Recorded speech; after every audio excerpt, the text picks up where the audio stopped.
பாசிப்பருப்பு அலம்பி வச்சுருக்கேன். சுண்டக்காய் வந்து இந்த முள் மாதிரி இருக்கும், அதை எடுத்துடணும். எடுத்துட்டு நடுவில் வந்து இப்படி கட் பண்ணிட்டுருக்கேன். வச்சு கொஞ்சமாக கத்தியால் இது பாருங்கள் 2ஆக பிரிச்சுருக்கேன்.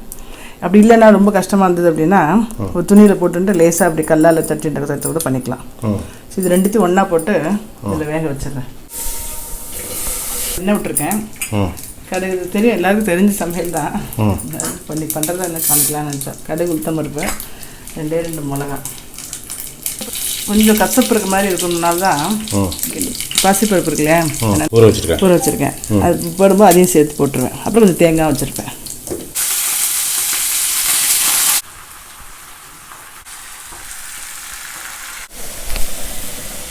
இது பொறுத்தூளுக்கு தேங்காய் வச்சுருக்கேன். இந்த அகத்தி கீரை பொறுத்தூளுக்கு கூட்டுக்கு அரைச்சி விடுறதுக்கு அந்த சுண்டக்காய் கூட்டுக்கு துளியூண்டு புளிப்பு மாதிரி இருந்தால் நல்லாயிருக்கும். அதனால் என்ன பண்ணியிருக்கேன், 2 நெல்லிக்காய், மிளகா, தேங்காய் அந்த நல்லா அரைச்சி விட்டுட்டு கடுகு உளுத்தம் வந்து தாளிச்சு போட்டேன் கூட்டுக்கு. இது வந்து பொறுத்தூளுக்கு போட்டுட்டேன். பாருங்க கீரை வந்து இதாக இருக்குது. நம்ம கொஞ்சம் தேங்காய் ஜாஸ்தியாக போட்டோம்னா இந்த கசப்பு தெரியாது, பசங்களும் சாப்பிட்ருவா. அதுக்காக தான் இது பண்ணியிருக்கேன். கொஞ்சம் வெள்ளம் பண்ணுமா? வேணாம்ல, வேண்டாம். இப்போ தேங்காய் ஜாஸ்தியாக போட்டேன். தேங்காய் வேற போட்டிருக்கேன், பருப்பு போட்டிருக்கேன் இல்லையா, போதும். உப்பு போட்டு இது பண்ணிட்டேன். பொறுத்தூள் ஆயிடுத்து இறக்கி வச்சிடறேன். இந்த கூட்டுக்கு இதை அரைச்சிக்கிறேன். அந்த பருப்பு இது சுண்டக்காய் வந்துச்சு பாருங்க. கொஞ்சோண்டு தேங்காய், துளியூண்டு நெல்லிக்காய், மிளகா போட்டு அரைச்சி விட்டுறது. கடுகு உளுத்தம் பருப்பு 2 ஜீரகம். நார்மல்னால துளியூண்டு புளி உள்ள எல்லாம் தக்காளி போடலாம் அந்த சுண்டக்காய்க்கு. இன்னைக்கு துவாதசினால நான் என்ன பண்ணியிருக்கேன்னா வெறும் அந்த ஒரே துளியூண்டு நெல்லிக்காயை அரைச்சி விட்ருக்கேன். ஸோ கூட்டாயிடுது. கூட்டு எடுத்து பொறுத்தூள் எடுத்து அடுத்த 2 நிமிஷம் என்ன பண்ணணும், அதுவும் பால் பாயசமும் பண்ணணும், பால் திருக்கமும் பண்ணலான்ருக்கேன். ஓகே, பால் வச்சுருக்கேன் 1/2 லிட்டரு. இது எதுக்கு? பால் எடுத்துக்கணுக்கு. அதில் வந்து சும்மா ஒரே ஒரு இந்த அரிசியிலே ஒரு பொடி, அது 2 நல்லா வேகட்டும். இந்த நேரம்லாம் சரியாக பார்க்காதனால ஒன்று சொல்லுவீங்களா, அது அம்பரீஷோட இது. ஆமாம், அது சொல்லுவீங்களா இன்னைக்கு? துவாதசிங்கிறது வந்து திரையோதசி வரத்துக்கு முன்னால் இந்த விரதத்தை முடிச்சிடணும் அப்படின்னு ரொம்ப ஸ்ட்ரிக்டாக சொல்லுவாள். ஏகாதசி அப்படிங்கிறது வந்து ஏகாதசிக்கு முந்தின நாள் ஒரு வேளை சாப்பாடு. ஏகாதசி அன்னைக்கு ஒன்றுமே சாப்பிடக்கூடாது. துவாதசி அன்னைக்கு திரையோதசி வரத்துக்கு முன்னால் காலம்பரை எல்லாம் ஸ்நானம்லாம் முடிச்சுட்டு பெருமாளுக்கு நைவேத்தியம் பண்ணி யாராவது ஒரு விருந்தாளிக்கு பாரணையை கொடுத்து அதுக்கப்புறமா நம்ம சாப்பிட்ணும். இது வந்து திரையோதசிக்கு முன்னால் முடிச்சிடணும். இதுதான் வந்து ப்ரொசீஜர். இந்த திரையோதசி வரத்துக்கு முன்னால் அதை முடிக்கணும் அப்படிங்கிறது வந்து ரொம்ப ஸ்ட்ரிக்டாக அந்த காலத்துலலாம் சொல்லுவாள். அதுக்கு வந்து ஒரு கதை இருக்குது. ஒரு காலத்தில் ஒரு பெரிய ஒரு ராஜா, அவன் பேர் வந்து அம்பரீஷன். அவன் வந்து பயங்கரமான மகாவிஷ்ணு பக்தன், அதிதீவிர பக்தன். எப்படின்னா அது எந்த அளவுக்கு ஒரு பக்தினா, பெருமாளுக்கே சில சமயத்தில் வந்து பயம் வந்துட்டான். இவன் வந்து பக்தியில் வந்து இவன் நாட்டை ஆள்றத வேலையெல்லாம் விட்டுட்டு பக்தின்னு உட்காந்துருவானோ அப்படின்னு பெருமாளுக்கே ஒரு பயம் வந்துட்டான். அந்த அளவுக்கு பக்தியா. அதனால என்ன பண்ணார் பெருமாள், அவனோட அரண்மனை வாசல்ல சுதர்சன சக்கரத்தை எப்பவுமே கொடுத்து வச்சிருக்காரான். இந்த அம்பரீஷனோட பக்தியை மெச்சி சுதர்சன சக்கராயுதத்தை கொடுத்து அவனுடைய நாட்டை காப்பாற்றுறதுக்கு உதவி செய்கிறதுக்கும் அந்த சுதர்சன சக்கரம் கொடுத்தாரான். இது வந்து அவனுக்கு ஏதாவது ஆபத்து வந்தால் அதை காப்பாற்றுறதுக்கும் அந்த நாட்டை காப்பாற்றுறதுக்கும் அந்த சக்கரம் வந்து எப்பவுமே அங்கே இருக்கும், பெருமாளோட சக்கரம். இவன் வந்து ஏகாதசி துவாதசின்னு எப்பவுமே பிஸியாக இருப்பான். இப்போ ஒரு நாள் என்னாச்சு, ஏகாதசி இதே மாதிரி ஃபுல்லாக விரதம் இருக்கு, துவாதசி அன்னைக்கு சாப்பிட்லாம் அப்படின்னு விரதத்தை முடிக்கிறதுக்கு ரெடியாக இருப்பான். இப்போ இன்றைக்கி வந்து துவாதசி வந்து கொஞ்சம் டைம் இருக்குது. சில சமயங்களில் வந்து துவாதசிக்கு முடிஞ்சு திரையோதசி உடனே வந்துடும்.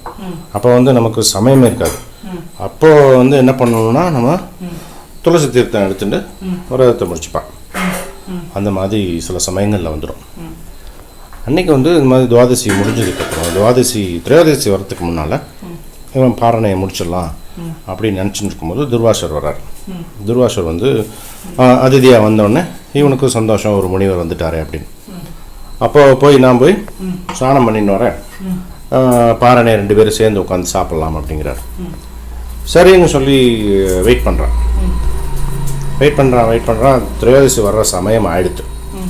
அப்போ அங்கே இருக்கவாள்லாம் சொல்கிறான், திரையோதசி வர்றதுக்கு முன்னால் பாரணை முடிச்சிருங்கோ, அவர் வந்ததுக்கப்புறம் சாப்பிட்டுக்கலாம், நீங்கள் தீர்த்தத்தை எடுத்துட்டுருங்கோ, துளசி தீர்த்தத்தை எடுத்துட்டுருங்கோன்னு சொல்கிறான்.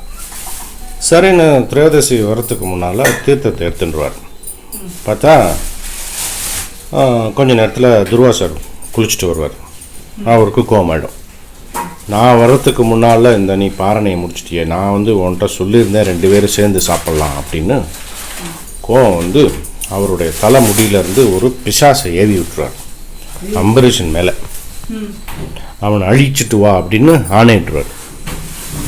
அவன் அந்த அம்பரீஷன் மிகப்பெரிய பக்தன். அவன் சக்கரமே சுதர்சன சக்கரமே அவன்கிட்ட இருக்கு.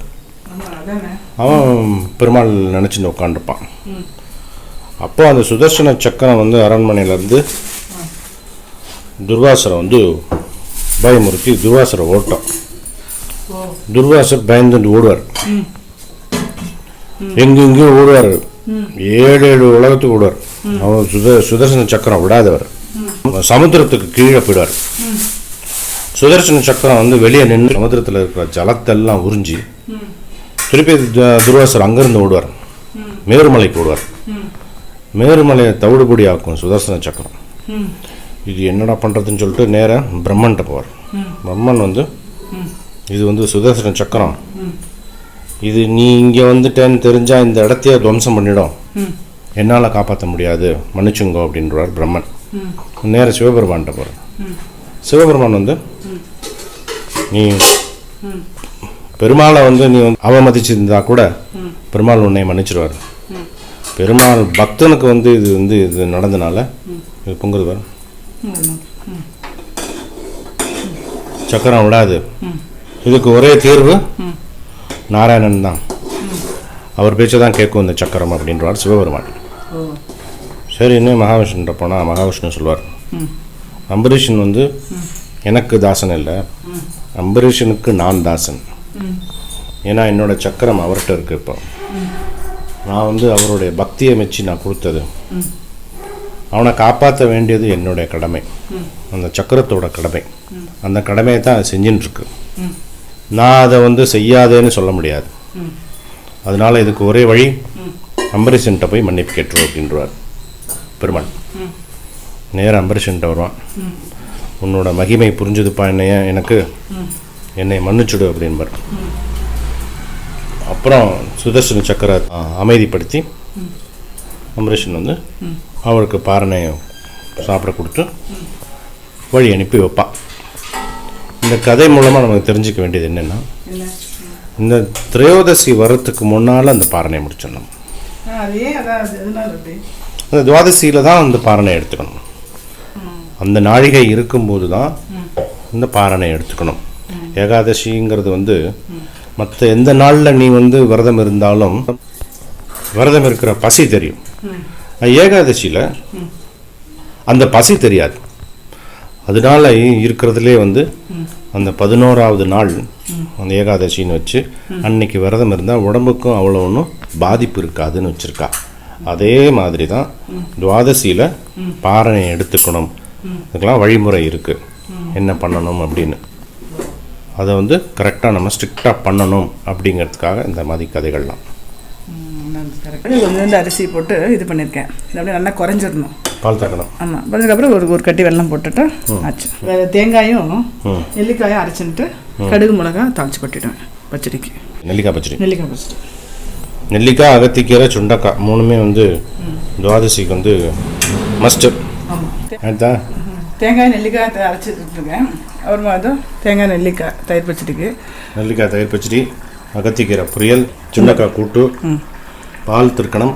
Okay, thanks.